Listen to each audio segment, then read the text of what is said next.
Hey guys, this is Wildcat Chris Harris, TNA original and one half of six-time TNA World Tag Team Champions, America's Most Wanted. You are listening to the TNA Cross the Line podcast. TNA Wrestling, Cross the Line.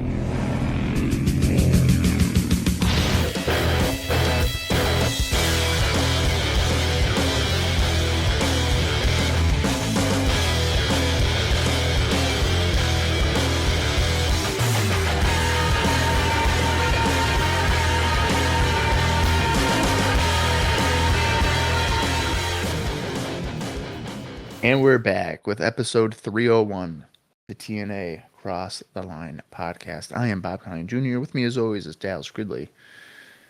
In Dallas, we are at the go-home show before Slammiversary. And on tonight's show, we do know that there is a King of the Mountain qualifying match involving Christian Cage. However, we do not know who he is going to be wrestling to potentially get in the King of the Mountain match. Now, going into King of the Mountain, we do know that AJ Styles, Kurt Angle, and Samoa Joe have all qualified to compete in the match. That is 3 people. Whoever tonight is fighting Christian Cage, whether it be Christian or the opponent, would make the 4th. And of course, King of the Mountain traditionally has had 5 participants. I am convinced that there will be some kind of grand reveal of a new signing to be competing at Slammiversary. I could be wrong. Who knows? Maybe you have something in the notes that would give us maybe a better indication of what is potentially being. But Dallas, what do you think is going to happen? Is there going to be a 5th man involved, or are we just going to deal with 4? You know, it's a really tricky situation. And I think the only thing I really have in my notes is a thing where they're like, we think this is what they're probably thinking, but we're not really sure, which is pretty interesting because I feel like a lot of times with stuff like this, we don't know. I'm sorry, I should say we do kind of know ahead of time. So we don't know because of that. And it's interesting. So here, I'll just tell you this. Because it's a double header thing, right? The King of the Mountain is up in doubt. But on the side, which the fans theoretically don't really know about right now, is the Steiner's Team 3D match as well. So we kind of have 2 things in our world here that we don't understand. So it's noted that there's no plans were finalized at press time regarding Slammiversary for the proposed Team 3D versus Steiner's match. I'm guessing they'll just get a new tag partner for Rick Steiner. Now, we kind of already talked about that last week. Who knows? Now, while everyone assumes Jeff Jarrett will be the 5th guy in the King of the Mountain match, there's no word on whether it would be announced on TV before the show or that they use some kind of surprise in the arena in Nashville. And he's thinking that they're probably going to do some kind of surprise. So Dave is pretty convinced it's going to be Jeff Jarrett, but there's no confirmation. Right. So, but just last week we were saying, like, Jeff is not going to be on TV. He's going to immerse himself into the backstage stuff. And now a week later, we're saying he's going to be back on TV. Well, he's immersed himself into the business. So he could theoretically, in Nashville, which he lives right outside of, right? Or in Nashville. Yeah. I don't know exactly. I could see that happening. But yeah, I think it's going to be a day of decision. I think it's going to be a surprise that day. We're going to head into Slammiversary on this episode as there is a mystery person in King of the Mountain. Who is that? Now, I kind of just thinking of it now. I was thinking maybe they would do something with all the guys that lost their qualifying matches. I don't hate that idea. Like a second chance or whatever. Yeah, I could see that definitely working. Yeah, you could do something like that. I don't know when. I mean, would you maybe do it early? Yeah, I guess you could do it like the opening match, and the winner gets. Could even be on. It could be on the pre-show if they're still potentially doing pre-show matches. It depends on.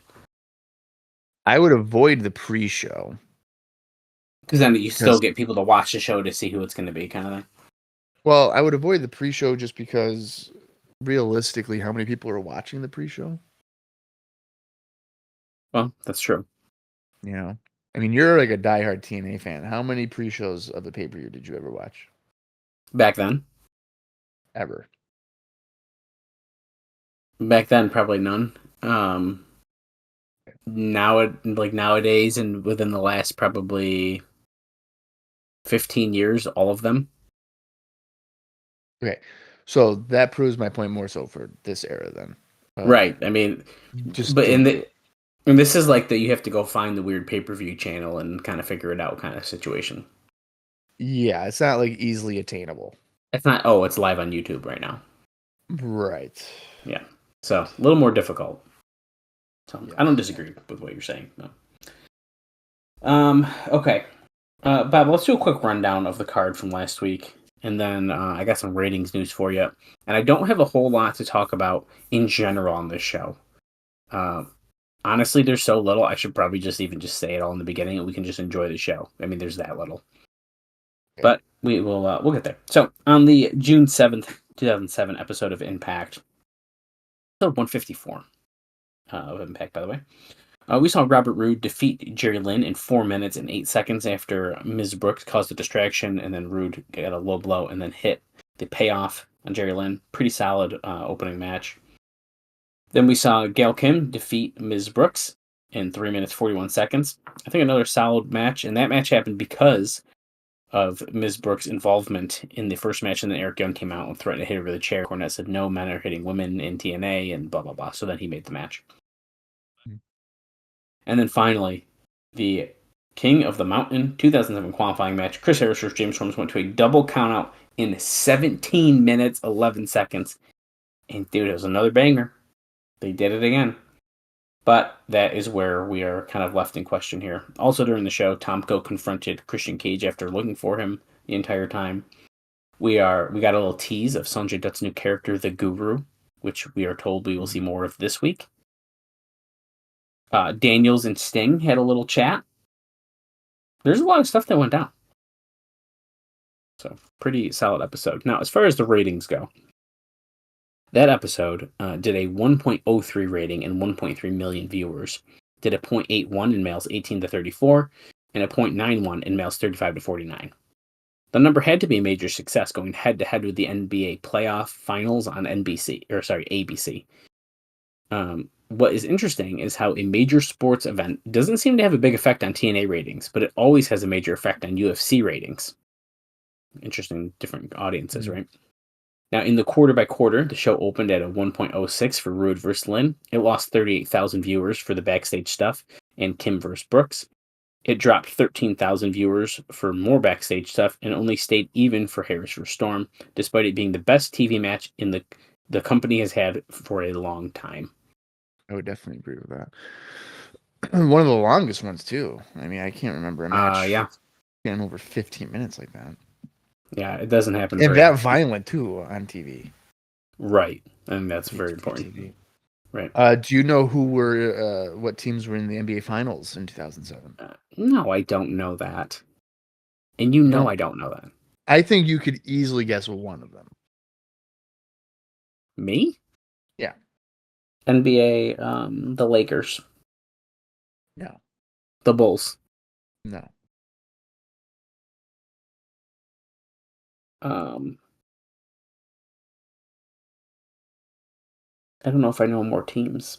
Okay, I thought maybe you would. The Celtics. I thought you would say like a player, and I would just give it to you.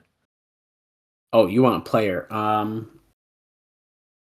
Steve Curry. It's not okay. It's Stephen Curry. Anyway, it would be. This is 2007 is the year in which the Cleveland Cavaliers. Come on, dude. Led by LeBron James. Would battle with the San Antonio Spurs. Dude, come on. And the Cavaliers, spoiler alert, would not win the championship. They would, in fact, get swept by Tim Duncan. LeBron James lost. Antonio Spurs. Yeah, shockingly, LeBron James has lost. I thought he wins everything. No. No, he does not. He traditionally, I mean, he's won, I think, what, 4? What was it? 2 with the Heat, 1 with the Lakers. Yeah, he's won 4 NBA championships. He's been there, I think, 10 or 11 times, and he's won That's 4. rookie numbers. That's all I'm saying about that. Yeah, Michael Jordan was 6 for 6. I'm just saying. Well, Just saying. anyway, This isn't a podcast to have the LeBron James and Michael Jordan debate. yeah, I no, it's not because I have zero opinion. Anyway, Right, you also don't. as of the weekend, Scott Steiner was still hospitalized with drainage from his surgery. We talked about this a lot last week. He was still hospitalized at press time. There's no time frame on how long he will stay in Puerto Rico still. TNA has not acknowledged anything about his injury publicly as of press time. It's been a week and a half at this writing. I'm not sure if it's addressed on the final TV. They could have done it last week as they were doing voiceovers early in the week, but may not have figured out how to address it.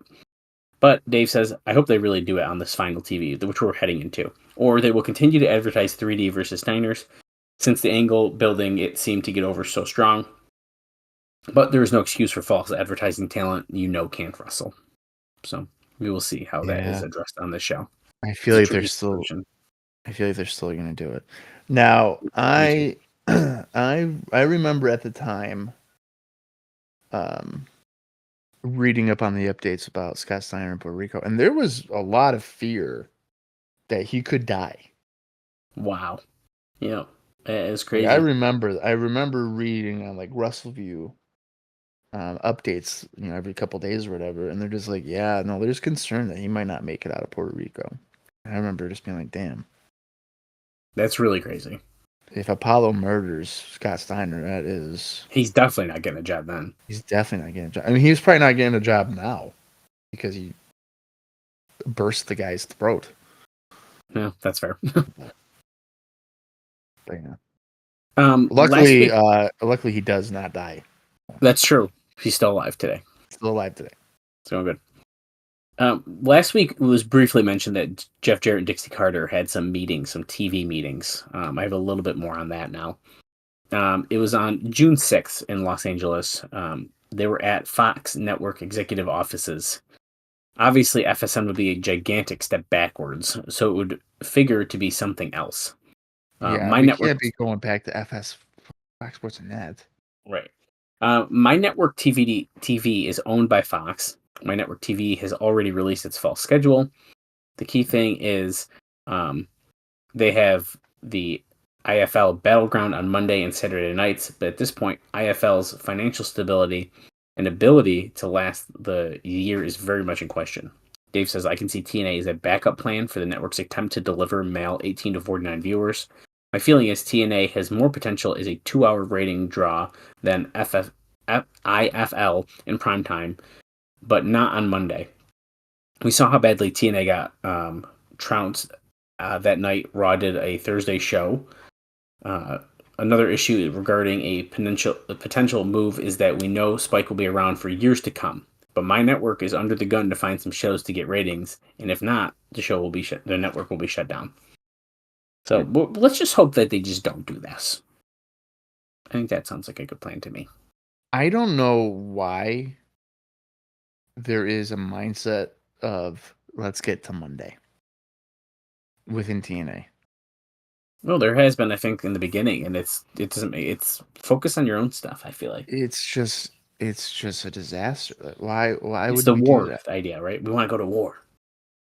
Yeah, but like when WCW went to war, quote unquote war with WWE, they had a lot of star power. Now, not to say that TNA doesn't have star power, because they do. Kurt, Christian, Sting, whatever. Mm-hmm. But in 1995, I mean, WCW had Hulk Hogan, Randy Savage, Ric Flair, right? Sting.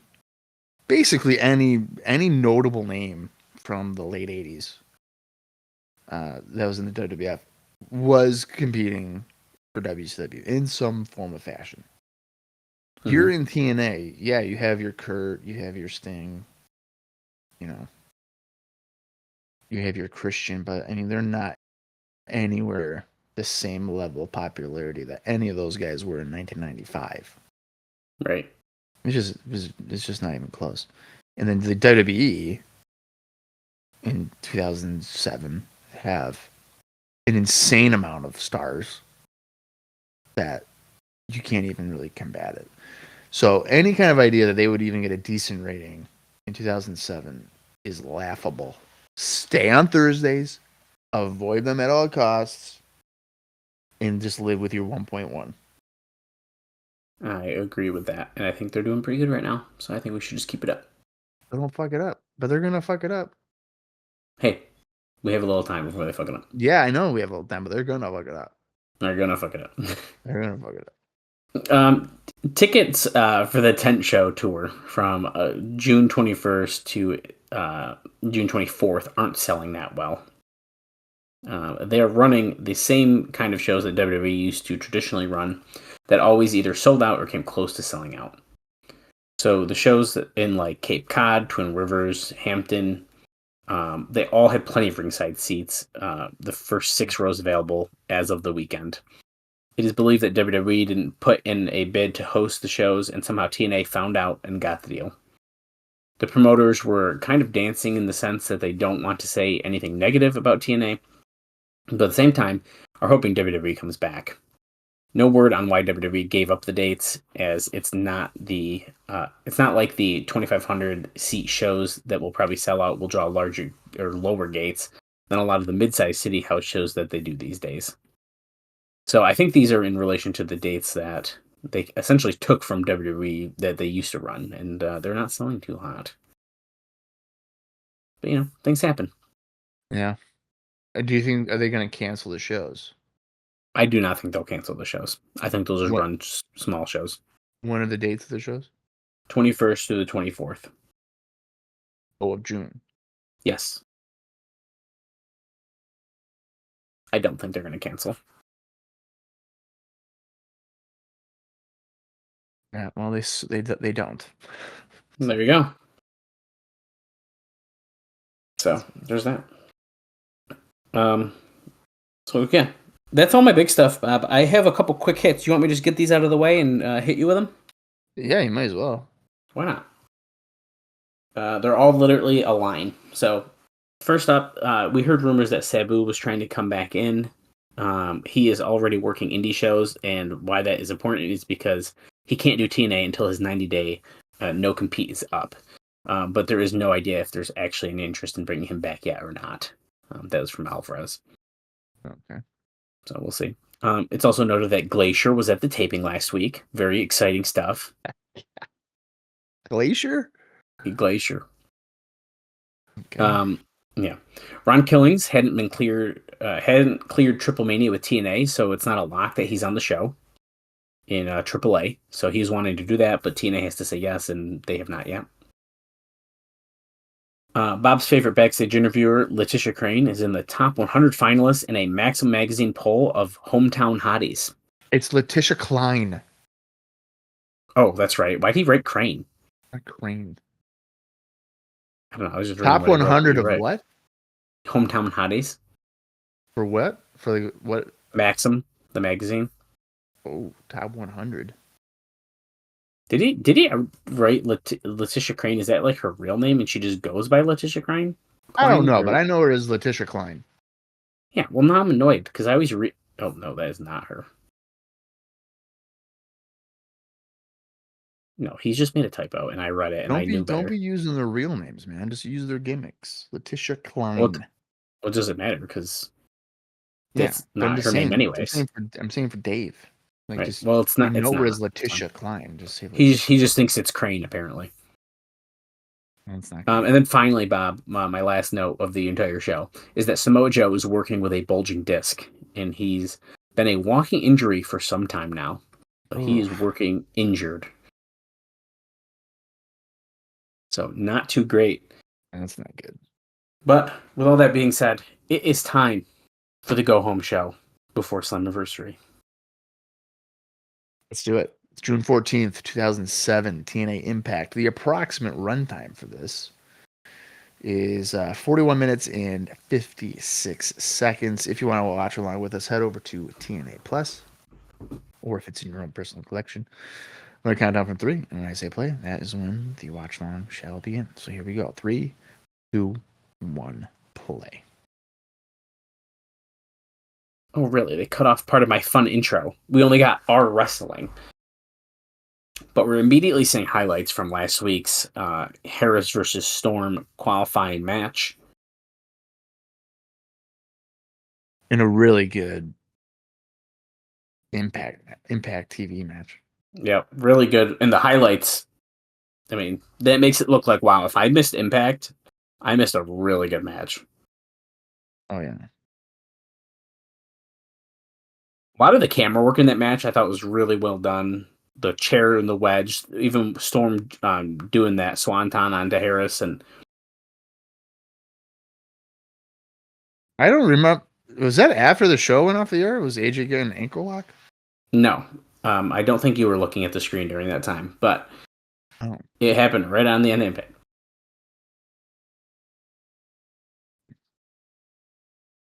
And we're getting our intro. Hey, Senshi's in it. I feel like we haven't seen Senshi in wicked long. Oh, yeah. That's a good call. This Sunday, it's Slammiversary. It's just 3 days away. Eric Young, we're your friends. I like that sign.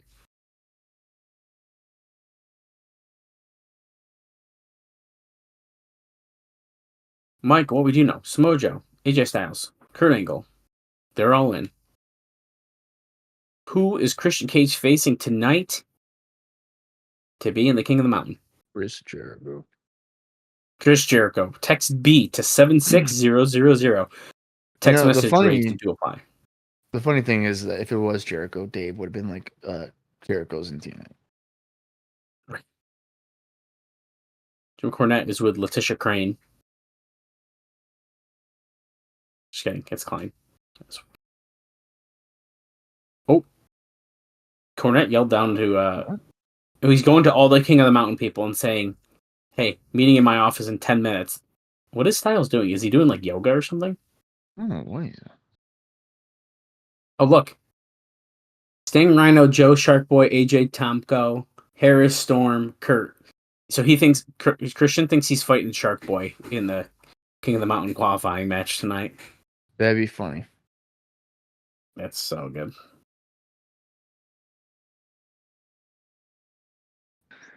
Sharply. What that meeting's all about? But those are all the guys who have qualified. So if you think about it, could be anything.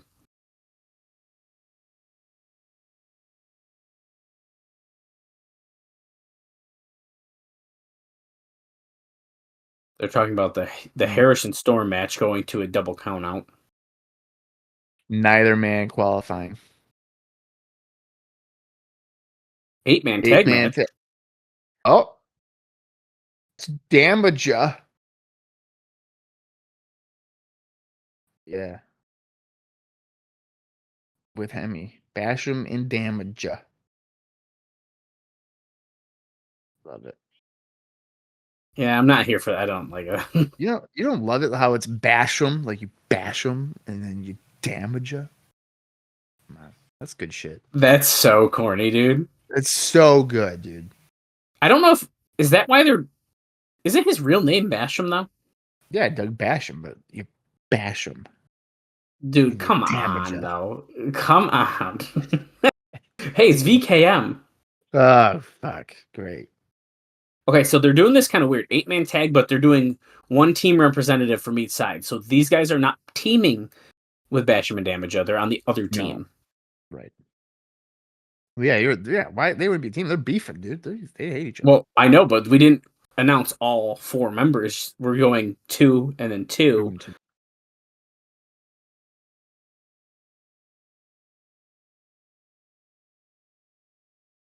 Second half of team number 1.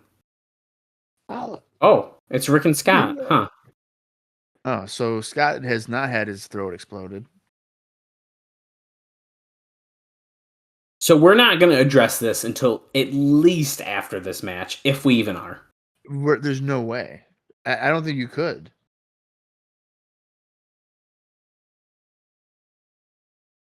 What is Scott wearing? Is that like a vest? Yeah. A shiny vest. He wore that one time recently, and I thought it was so weird. Steiner doesn't wear ring gear like that. All of a sudden, he's got a shiny vest on. Like, yeah, I don't know. He is a freak, I guess. in the remaining half of team number 2, we could have guessed this one. It's Team 3D. Oh, right. It's because the Steiners are heels. I forgot about that. So the Steiners are teaming up with Damaja and Basham against Team 3D in the VCAM.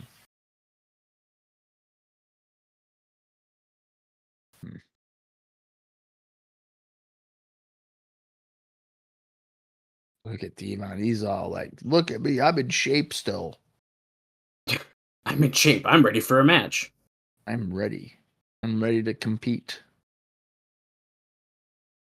That's right.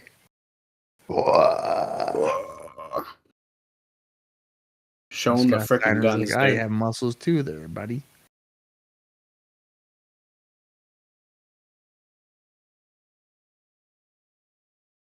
All right. Looks like it's Basham and Devon kicking us off here. This is a SmackDown 2004 tag match, if I've ever seen one.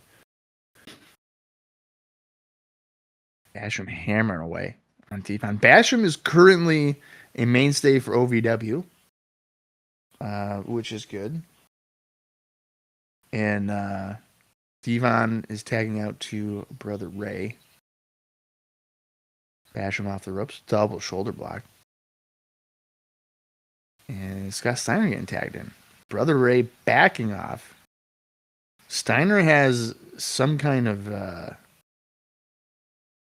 don't know, facial jewelry hanging off from his goatee, which is certainly a choice. BG James has now entered the match.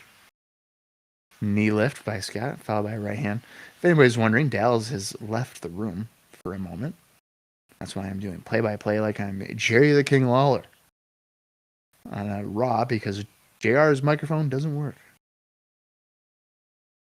There's no banter here without Dallas, so I just have to call the action.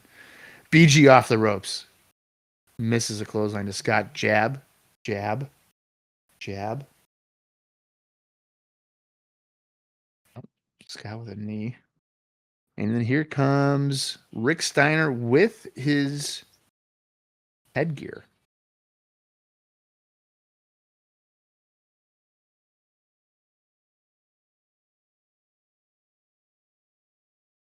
And a power slam there by Rick.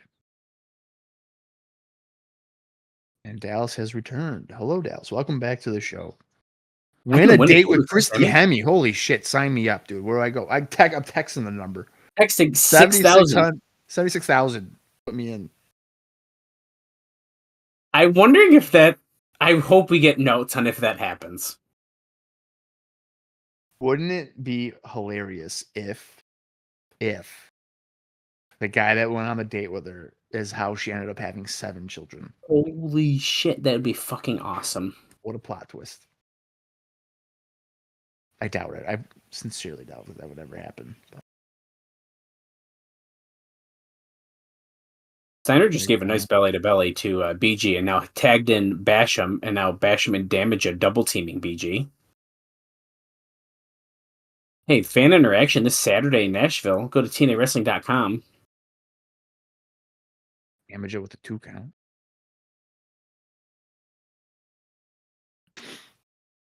Get him, Damaja. See, now the more that I watch Damaja and Basham, the more I want to put in my 2002 OVW DVD set and watch their matches. Oh my god! You know, actually, I was looking up Damaja on Cage Match, and apparently in November of 2002, Dave Meltzer rated a match between Damaja and Kurt Angle that happened on OVW television as a 4-star match. What? Yeah. And Okay. I was like, holy I need shit, to I have see not that. heard that. I wonder if that's on YouTube. I wonder if that would be on YouTube. Fabulousar by Kip. Oh, leg lariat by Basham. BG James is in there cleaning house. I'm a big leg lariat fan, dude. This is shockingly a better 8-man tag than I anticipated. Yeah, I had to step away for a quick moment, but what I'm shit. seeing, I'm enjoying this. No way. Steiner Bulldog off Holy of Scott shit. Steiner's shoulders on the BG. What, we're taking bumps on free TV like this? Good for him. Bob was worried about Rick, and he's showing you wrong, dude. Oh, look at Steiner's and Team 3D about to face off in the ring. Scott sees him, and now Rick sees him. Uh-oh. Well, see, I was gonna say I wouldn't have these guys touch, but now knowing what we know, look, that's it. You got your match. I want if there is there anything that's going to happen in this match where they could then be like, oh, Scott hurt himself here on Impact or something. If they brawl into the back, you could play it off. Tilt World Slam by Kip to Basham there, but Damaja distracting the referee, and here comes Christy Hemme. She just sprayed something into Kip's face. Hairspray, maybe. He's got the tights. Wow. Holy shit. Dude, are Basham and Damaja about to like get a push here in TNA or what? Lance Hoyt. He must have got on his plane late, but he's here to check on Kip and BG. That's funny.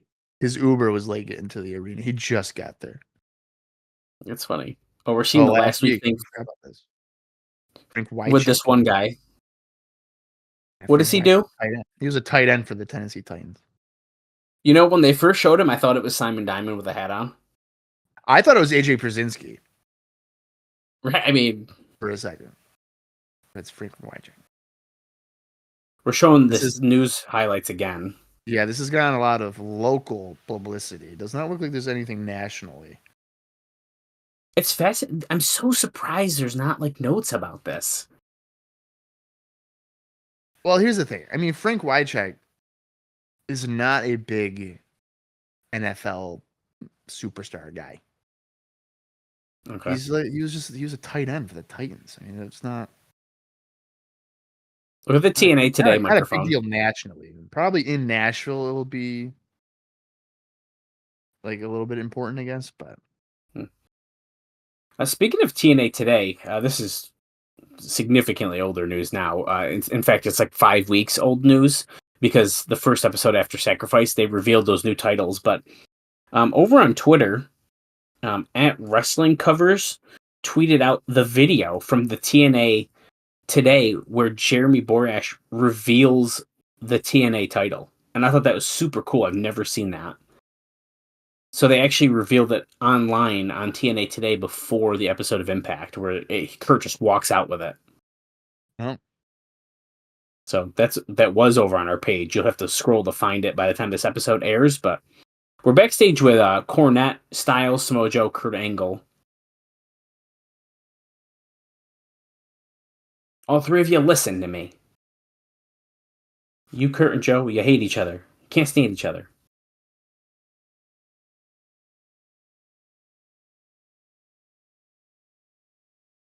Oh, it's all about you, Kurt. Nothing about TNA.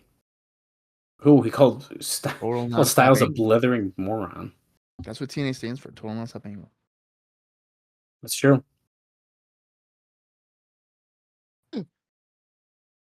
He's called AJ an idiot.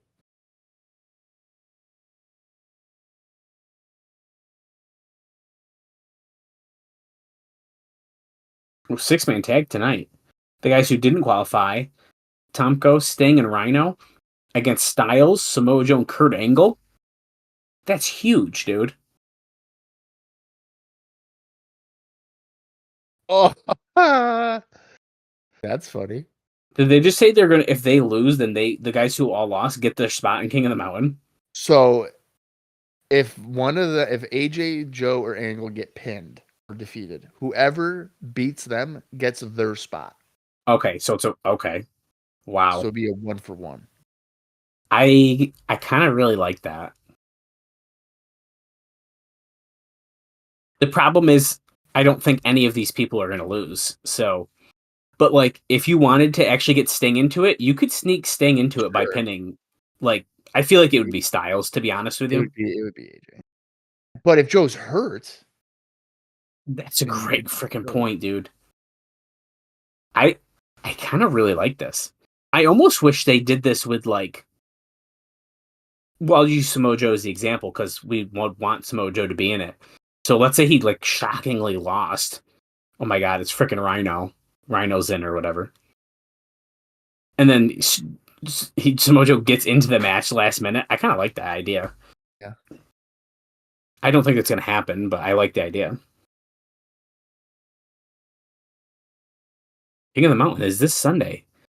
Oh, we're getting a little highlight package about King of the Mountain. As we know, Bob, our go-home shows usually are filled with some video packages. Yep. That definitely tends to happen. Now, at this point in time, we're in 2007. Have we seen 3 King of Mountain matches? 2004, 05, 06. Yeah. Yeah. This will be the 4th one. And one of which was in the Asylum. Oh, force. Right. I've really enjoyed, I think, all of them so far.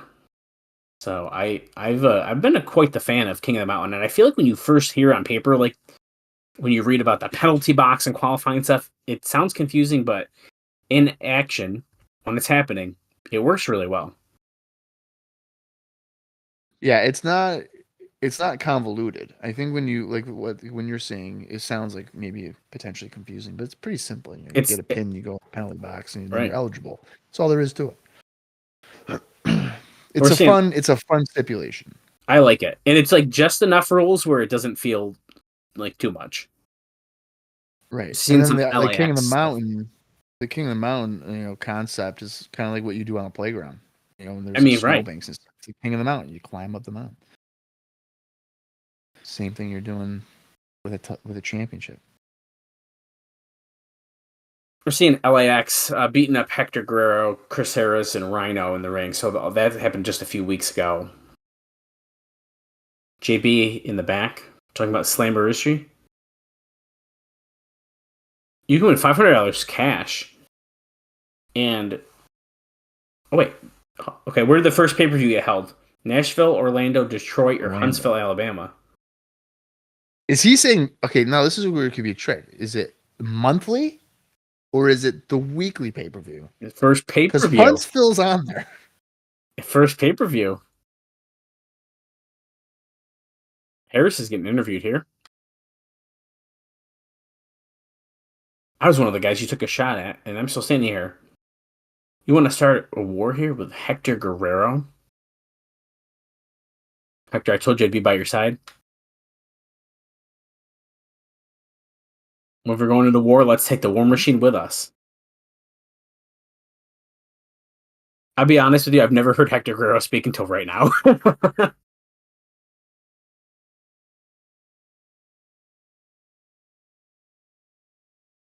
So Harris is going to team up with Rhino?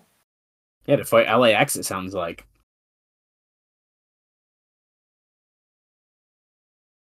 If you want to find out what I said, go to... So everything he said in Spanish was tune into Slammiversary and we'll find out what he said. Yeah. This is ridiculous. Okay. It looks like we're heading into that losers versus qualified people match. Tomko's theme song. You like this? I like it. I don't know if it's that good. It's not that good. Where is Tomko? Well, it doesn't matter. Here comes Rhino. There's Rhino. Oh, you know what? Maybe Tomko's not coming out because of the chat he had with Christian. Could be. Oh, here comes the Stinger. We're doing fast entrances. This.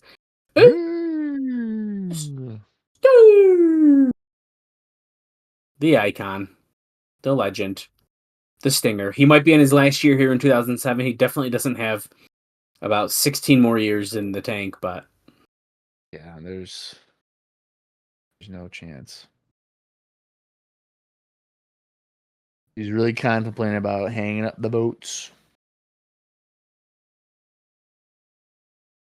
Can't do it no more. woo! The Samoan submission machine from American Samoa, Samoa Joe. This is where the intrigue comes into play. This redemption match could cost Samoa Joe, AJ Styles, or Kurt Angle their spot in the in the King of the Mountain match. They're not good at coexisting. That's a great point.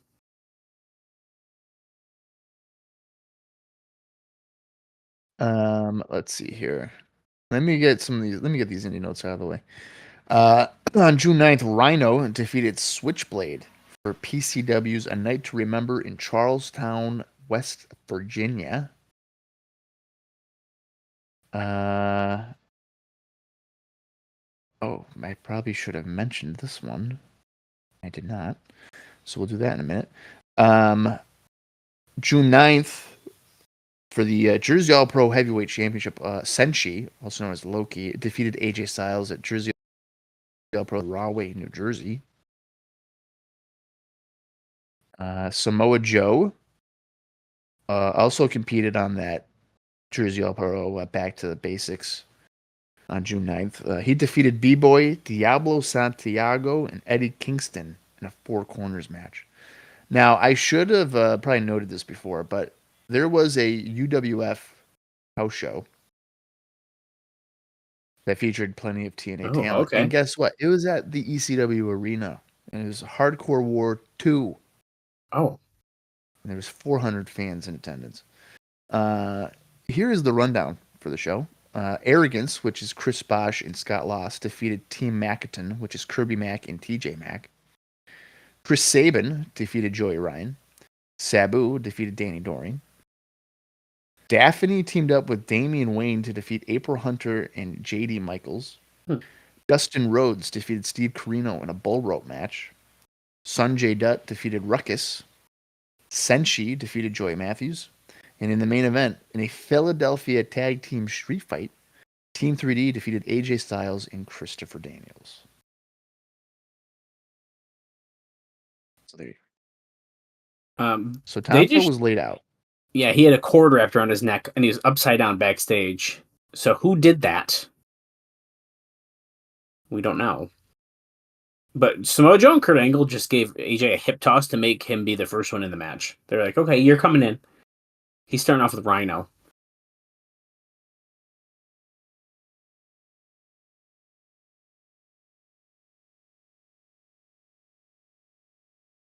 Christian could be one of the possibilities of who laid him out. I could understand that. You think Christian would have laid out his own buddy? After he just changed his phone number and then choked him up against the wall last week, maybe. Changing the phone number. Can you believe he did that? So you're telling me that if I were to tell you, like, hey man, I changed my phone number, would you be worried? If you didn't give me the new number, then yeah. I would have been like, I guess this is a bad time to tell you I've changed my number. I've changed my number. No wonder you ignored me all morning. See? Truth comes out. That's true.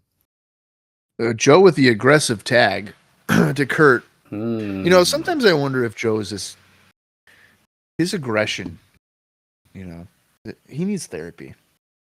True. He's just never calm. You know, can you blame him? I mean, he's been through the ringer here in TNA. I mean, if his friends turn on him, he's getting his ass beat a lot. He's got a bulging disc in his back. I'd be a little mad too. His girlfriend, who isn't explicitly called his girlfriend, has her ankle broken. His romantic partner, or maybe just friend, or his female companion. His companion. Yeah, that's what they said. Which makes it sound like it was like a Tinder hookup or something. Yeah. He just matched her. And Kurt just went for the tag, and Kurt just did the whoop, like the hair thing. Stinger splash to the back of Stinger, Kurt. right. Clothesline to the back of Kurt. And another one. Oh, Sting with a chop knocks Joe off the apron. Drop kick by Stinger. But here comes Samoa Joe. Going right after Sting after he got knocked off the apron. It's the anger again. Oh, again. Hammering away on Sting. The dissension. And Styles and Rhino just showing at it, but they got history. But so do these guys who are on the same team. It's a very interesting situation we're dealing with.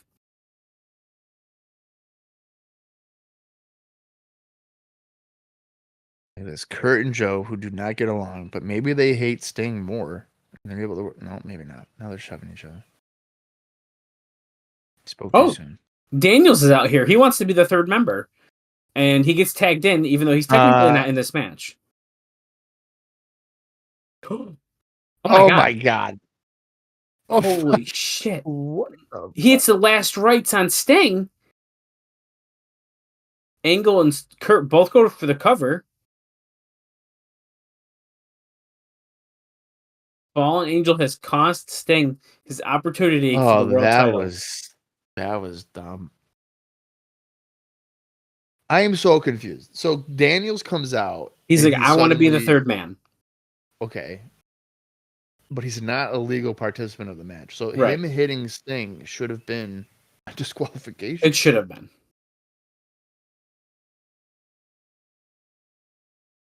Oh my God. Okay. You guys remember that time that Jarrett smashed the guitar on Hulk Hogan? Well, they show it us every time they can, so. Of course, dude. That's one of the biggest moments in TNA history that led to nothing. And that also didn't happen on a TNA show. Right. They just showed us the footage. Right. Yeah, because I'll never forget. They were all like, yeah, Bound for Glory is going to happen. And it just kept on getting pushed back and back. And then it happened in 2005. It's great. We're seeing Paparazzi Productions here. The Guru is doing some inner peace training with Kevin Nash and Jay Lethal. You're going to help me take out the dragon? It's Chris Sabin, you whack job.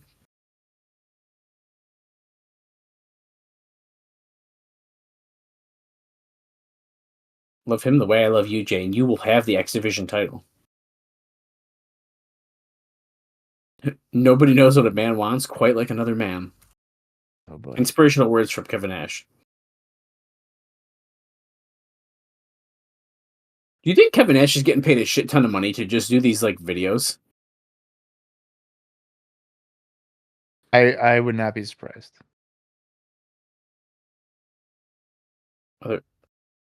And we're doing our I would think meditation. that he's probably getting paid $10,000 to do nothing. Oh my God. Well, King of the Ring qualifying match coming up. Christian Cage making the first entrance. Who will it be that he's facing? Break the walls down. Yeah, right. If you're following along, we're at 28 minutes and 9 seconds.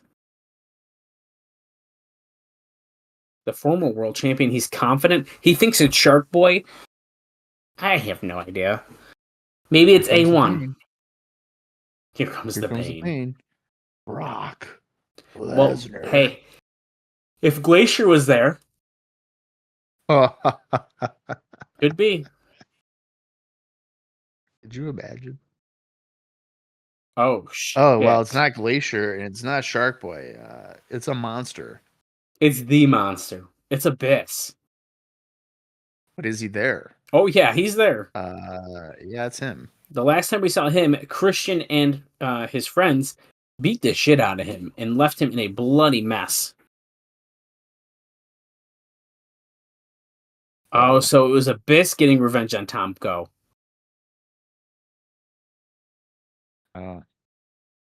Christian looks like he's seen a ghost, but he's going right after him, trying to. I don't know if Christian's going to make it out of this one, Bob. Yeah, but do you not have him in the King of the Mountain? You'd have Abyss over him? I mean, I don't know if I would, but Christian has yet to lose. That's true. That's true.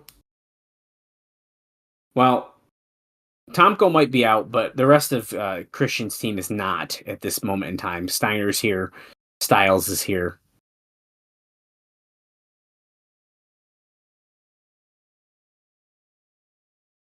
Oh yeah, the scars on his arms from the barbed wire. The barbed wire bat tore his flesh. Oh, they're gross. I don't like those. Irish whip into the corner. Christian got hit so hard, he fell.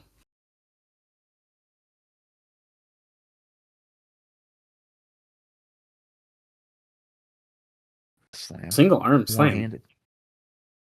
One hand pressing it. He's holding him by the butthole, but he's going to slam him down. Throw him over the top rope. Oh, Nope, he just I didn't think he was actually going to do it. threw him into the ground, yeah. I feel like Christian likes that spot because he takes that big bump to the floor all the time. You think he likes doing it? Yeah, like throw me at the floor. I would not do that. See, that's the thing. I could never be a pro wrestler. Oh, Abyss just chucking a Christian to the ramp. Face first. Whoa. Just sent Christian hard into the ring steps.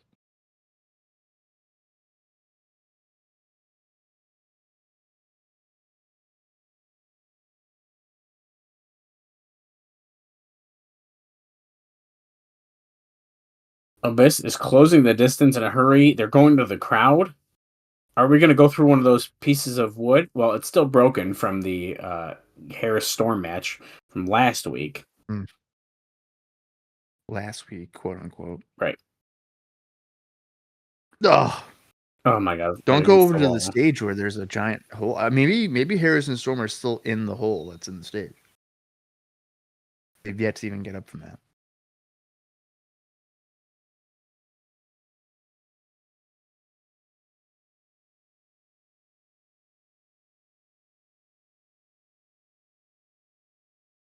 Boot in the corner by Christian.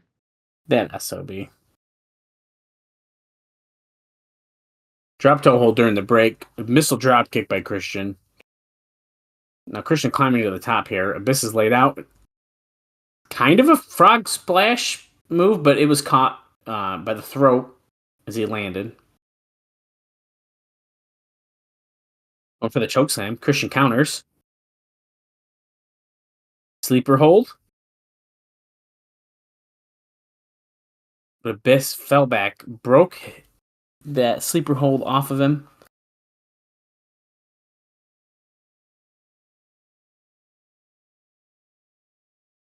The lineup is incredible.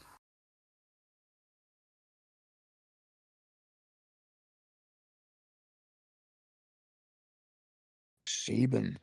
They're hyping up fucking X Division title matches during this match. That never happens. What are we doing? I like it. Splash to the corner by Abyss. Oh, they're just running down the whole pay-per-view. Yeah. Okay. Oh, wait. So instead of a town hall, they're just doing what they should do on commentary. Added to Slammiversary, Sting one-on-one with the Fallen Angel Christopher Daniels. Okay. And... No, that makes sense. Okay, Cornette's announcing the fifth man at Slammiversary for King of the Mountain. Oh, that is a big tease. Someone might have to wrestle twice at Slammiversary. Twice? It could be someone who's really impressed him, or someone who's not even on the TNA roster. They're really teasing it, dude. They're doing... Okay, see, that's good. That's good build. That's good teases. It could be someone who impressed him. It could be someone new. It could be somebody that's been really impressive, and it could be somebody that we've never seen. And it could be someone who has to wrestle twice. I mean, dude, it's literally like it could be anyone. It could be anybody. Break the walls. Watch it. Watch them just end up being like, you know what? We'll just keep it a 4-way. There's no. Oh my God! Could you imagine? Oh, shock treatment by Abyss. No, Christian sneaks out. Oh. He's gonna hit the unprettier on the monster. Nope, he counters it into the shock treatment. Is he gonna hit it? Nope, Christian flips out of it. Oh. Ducks a clothesline by Abyss, gets caught in a choke slam, and he hits it. 1, 2. Oh, Big time close that was on a good that. near fall. That was a good near fall. I was just thinking, Bob, do you think that if Abyss loses, though, he kind of makes him look like pretty lame? He couldn't even get his revenge. Yeah, I mean, here's Tomko's But see, alive. this is the part that's gonna. Christian's hugging Rudy into the corner as Tomko hits a big boot on the Monster Abyss. Yeah. So what you were saying here, I think that's a good point. Is that he returns as Cage hits a frog splash on the top. Oh, Abyss is gonna kick out. He kicks out. If he returns and then he loses, I would agree that he would look like kind of like a jabroni, Which sucks. Yeah. I mean, they're Black hole slam. Here. Tomko's distracted the referee. Yes, he is. I'm all for the heels getting their heat, but it comes to a point where the face has to get. They got their heat when they destroyed Abyss, I feel like. Right.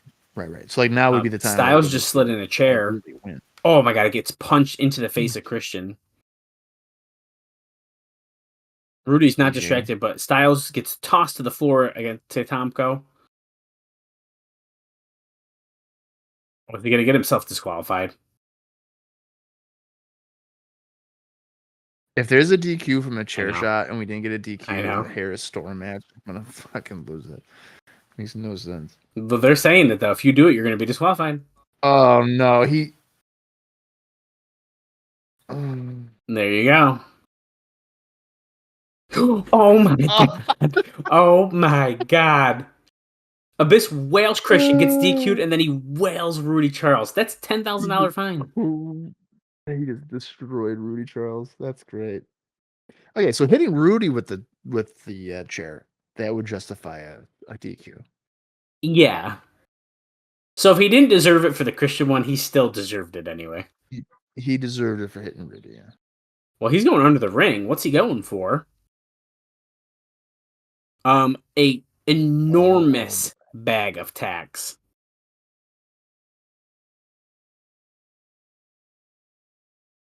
Yikes. Christian Cage is helpless.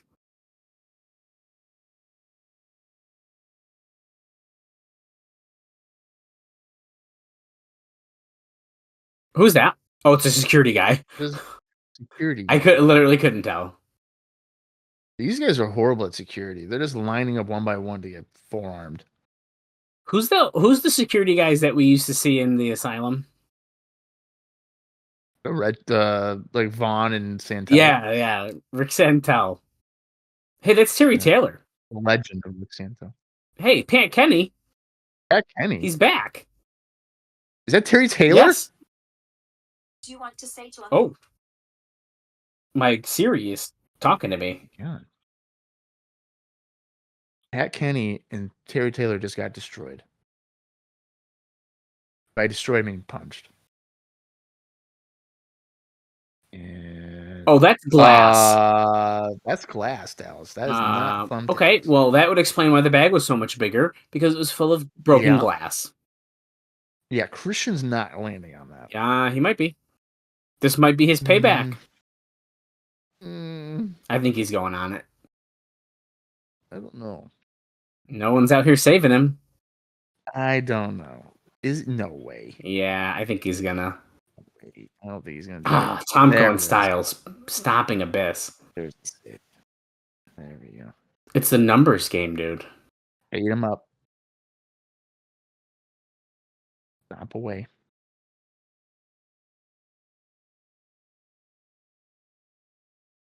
Okay, AJ and Tomko picking up the Monster Abyss. Are we going to do a double choke slam into the glass? Wait, Christian's saying no? Wait, he's saying 1 second. 1 second. He wants to do something. A barbed wire bat. I thought he was going to get a revolver. Remember your dad? Pop, pop. A couple times in the back. Slam him in the glass. Yeah. Turn him around. I'm going to shoot him. Christian's line him up. Oh. Whoa. Look at Abyss is just refusing to get beat up here. That's right. Styles gets tossed Throwing out. AJ. Tomko tossed out. So no one's going in the glass. Oh, what a tease. Abyss symbolically picks up the barbed wire bat that caused him so much damage. Tomko wants to fight him. So I have a feeling we're going to get Tomko Abyss, maybe? I would think so. That would make sense. Oh, 5 years of amazing 5 moments. years of amazing moments. Okay, so we're seeing a little Slammiversary anniversary style package here to end our show. I'm assuming we'll get match cards, right? That's what I thought too. I'm surprised we didn't see Toby Keith suplex. Oh, dude, that's one of their favorite moments. With more memories to come. With more memories to come. Get in the ring and grow some balls. Hector Guerrero. Is Hector Guerrero going to wrestle or no? He's probably just in the corner, right? I wouldn't be surprised if they try to sneak him in. Next generation.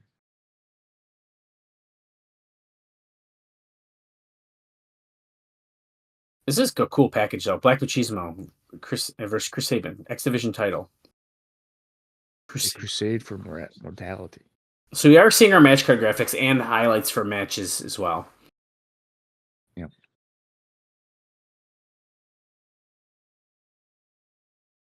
The Destiny.